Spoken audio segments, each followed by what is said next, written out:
Let's get more details on this trade arrangement with the UK and what may to come. That is the United States Trade Representative, Ambassador Jamieson Greer. Ambassador Greer, thank you very much for joining us. How important is this deal with the UK? And more importantly, does it provide the framework for deals with other nations like a China? So, Brian, great to be with you. And I can't really overstate the importance of this deal. The United Kingdom is the 6th largest economy in the world. They have an economy that's similar to ours in terms of development and rule of law and governance, et cetera.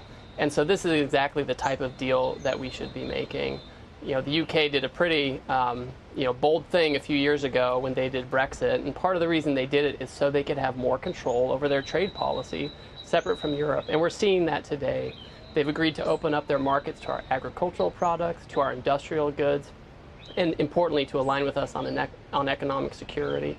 To your question, what does this mean for other countries? Is this a framework? This certainly is the framework. I've been talking to dozens of countries, and I tell them this. I walk through different buckets where we need to talk about tariffs, non-tariff barriers, economic security, et cetera. And this is the right framework, and other countries should look to this as a model. Mm-hmm. Every time we get a positive comment, or in this case, an actual deal on trade, the stock market goes up. We're CNBC, Mr. Ambassador, I don't need to tell you that. The president making comments about buying the stock market today.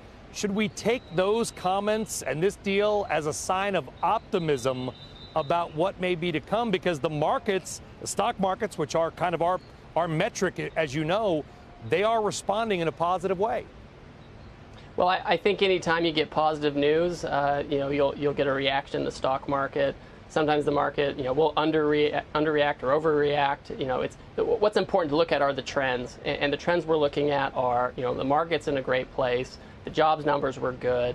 We're going to have more deals in the weeks and months to come.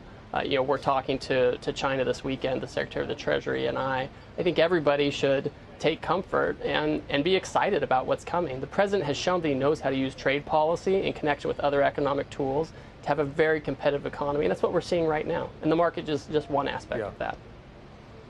Well, one thing that the president of the Port of Long Beach, Mario Cordero, I don't know if you're able to hear that comment, Mr. Ambassador, but we were talking also off camera about critical dates ahead. And Mario Cordero said that July 2nd was the next most critical date that he and his team here are watching, because that is the day the 90-day pause on reciprocal tariffs ends. And if we go past that date and the reciprocal tariffs are enforced, then we start to see hits on countries like Vietnam and others. And they're really worried here about what happens if that happens. Are you confident that we can get some kind of deals done where that July 2nd date just kind of goes away? Well, I would say, first of all, I think my calculation is July 8th, so you're shorting me a week, I think. The 90 days was, I think, from April 8th or 9th. So I would say that with some countries, we will have additional deals. All these countries you just talked about, Vietnam, other Southeast Asian countries, they're talking to us, and they're being very forward-leaning. Obviously, we have concerns about some of these countries. That's where we have some of our largest trade deficits, and that's actually the purpose of these tariffs, is to get that trade deficit down. But we're having fruitful talks with Vietnam and others, and they understand what we're trying to solve for. So on some of these, the president will have an agreement. Others of these, he may not, but we're doing our best to find a way forward to make trade more reciprocal and fair and balanced.